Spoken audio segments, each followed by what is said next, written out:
Cases అంటే ఇది కూడా కేసెస్ రాయండి. యో wish both are same.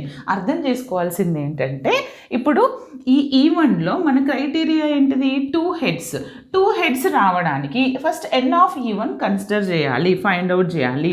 N of even అంటే ఏంటి బిడ్డ? Number of favourable cases. మన ఫేవరబుల్ కేస్ ఏంటిది? మన ఈవెంట్లో ఉన్నటువంటి కేసు ఏంటది? 2 హెడ్స్ రావడానికి క్రైటీరియా ఏంటిది? Only 1 criteria. అంటే నెంబర్ ఆఫ్ ఈ ఎంత? 1.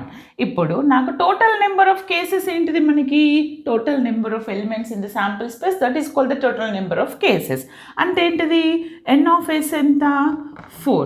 ఇప్పుడు నాకు ప్రాబబిలిటీ ఆఫ్ ఈవెన్ అంటే టోటల్ నెంబర్ ఆఫ్ 2 హెడ్స్ రావడానికి నాకు ప్రాబబిలిటీ ఏంటిది? Number of favourable cases upon total number of sample space. ఇలా క్యాలిక్యులేట్ చేయాలి బేట. ఓకేనా? నేను